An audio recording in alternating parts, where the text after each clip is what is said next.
Hey, welcome. Today we have a very exciting topic. We're going to be discussing the law of demand. It's one of the more fundamental topics in microeconomics, so it's really important.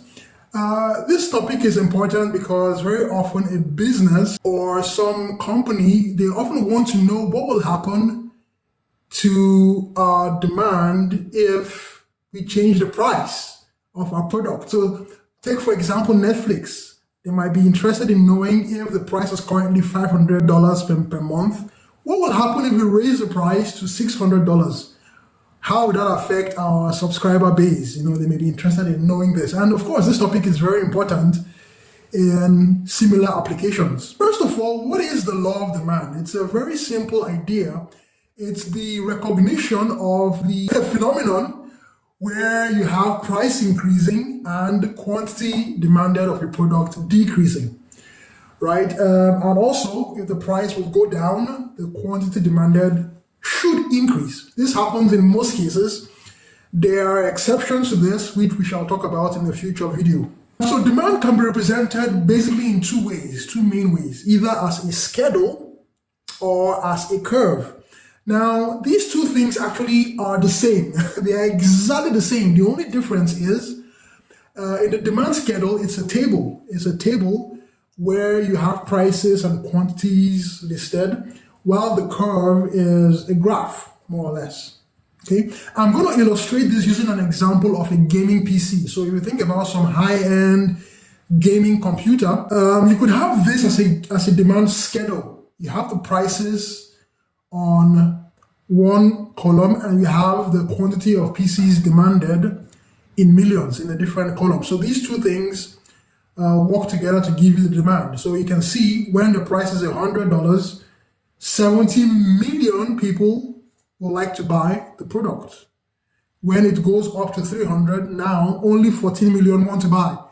As the price is increasing, the people who are willing and able to buy the product is decreasing. And so this is a very good representation of the law of demand in action. Now, we could represent this same table, which is a demand schedule, we could represent it as a curve. If we look at every single one of those points and plot them on a graph, we have a graph showing or representing demand, and this line will be the demand line.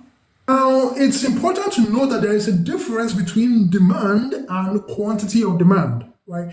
And very often those two terms are mixed up, but they're not really exactly the same thing, right? Demand is a representation of the entire demand curve, the entire line at every price level.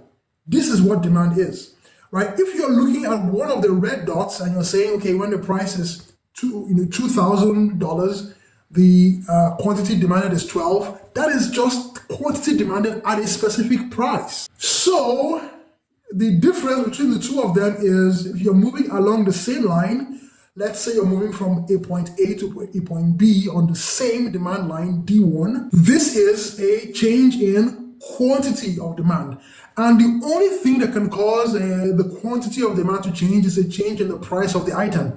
If the price is going down from P1 to P2, then the quantity demanded is also decreasing from A to B, and vice versa. However, if you're moving the entire demand line from D1 to D2, of course, the meaning here is that at every single price level, the demand is now less. So if you are at P1 before, the quantity demanded there is now at this point.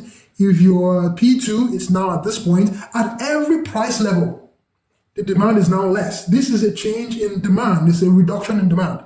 So once again, demand changes when the entire line shifts. Now, what could cause this entire line to shift?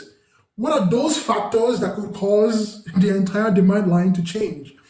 The first one we're going to discuss is the price of substitute goods. What are substitute goods? They are goods or services that can be used instead of each other.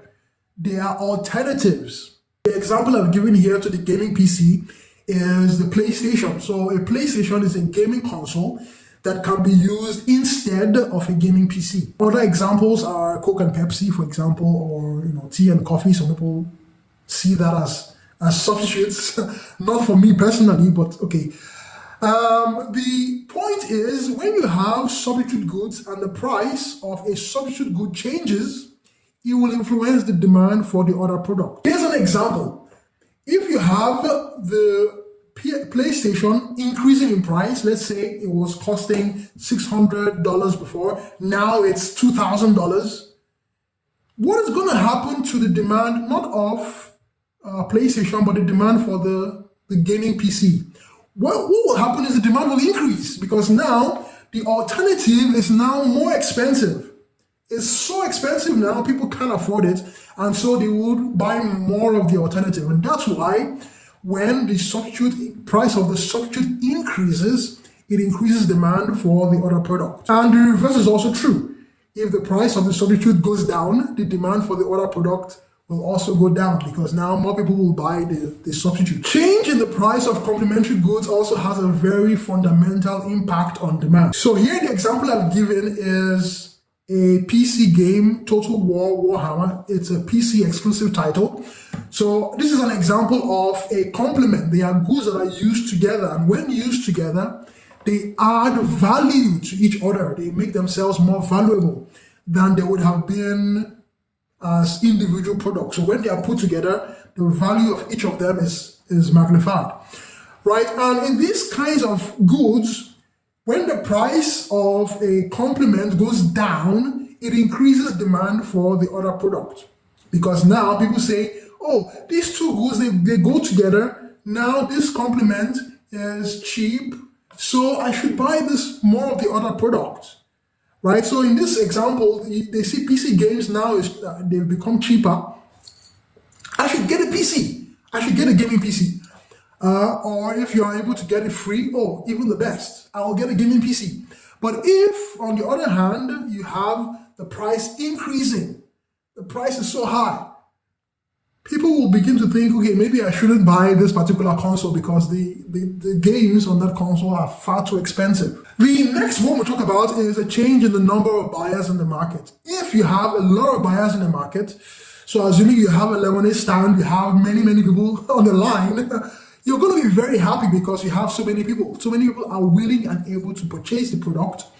And if you have a large number of buyers, then definitely you would have more demand at every single price level. Remember, demand is at every price level what happens to quantity demanded. And when people begin to leave, maybe there's some migration, whatever, people begin to move out of the area, maybe there's a holiday in a university environment and then all the students have gone home.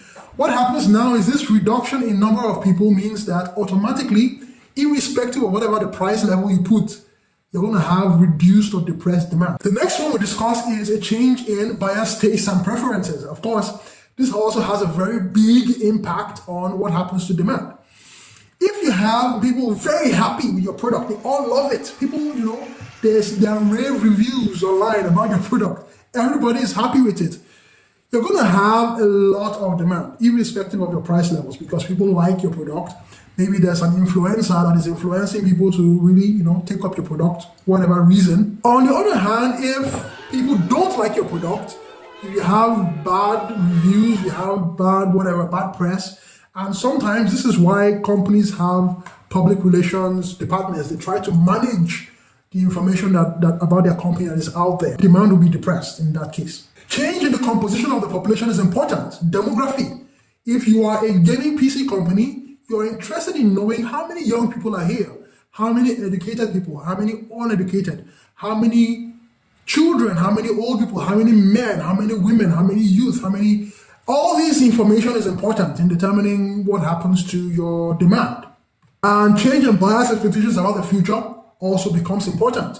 People will take an action now if they know that something is going to happen in the future. If they believe so strongly that the price of an item will go up in the future, they're not going to wait for the price to go up. They start taking some actions right now. What they will do is they believe it's going to go up, so let me buy a lot of the product now before the price goes up. And of course, when the price does go up, maybe I can sell off some of the things I have bought now. And if they believe the price is going to drop, they will just say, okay, I'm going to wait for the price drop, and when the price drops, I will go and buy.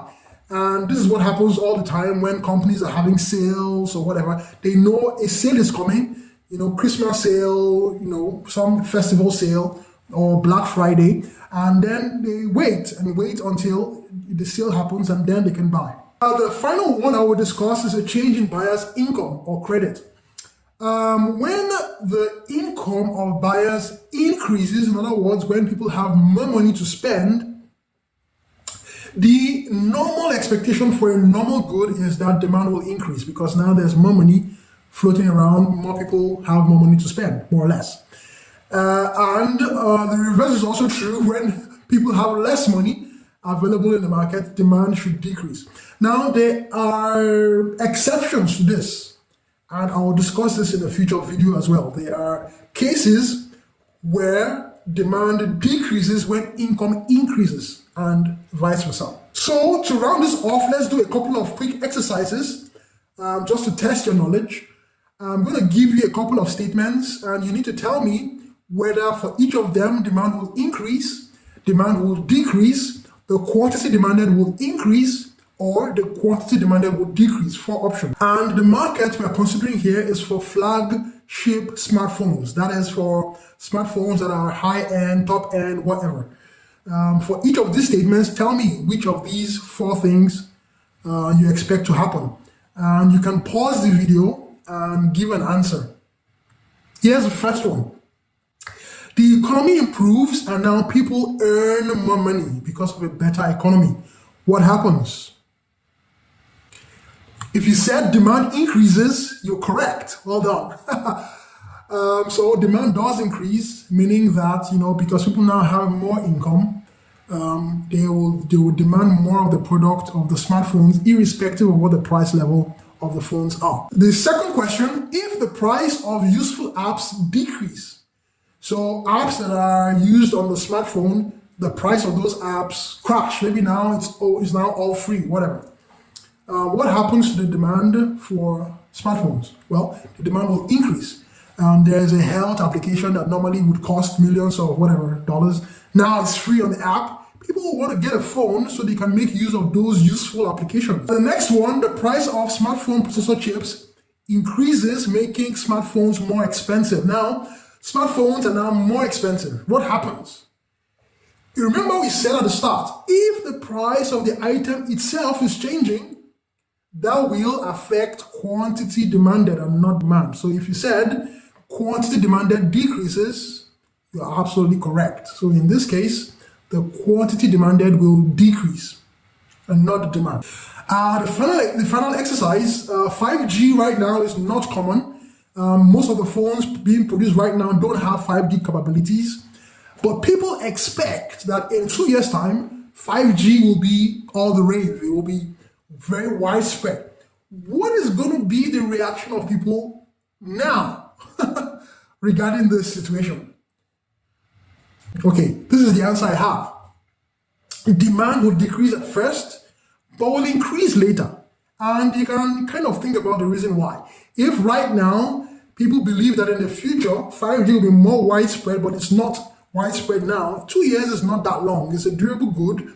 So you can wait a little bit in terms of buying a new phone. You can manage the old phone you've been using. And in 2 years' time, you can make the investment in buying a new phone.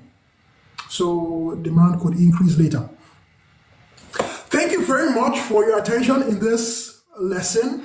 And I hope to see many of you in the next video. If you like this content, subscribe, like the video, and share with your friends. See you in the next one. Bye.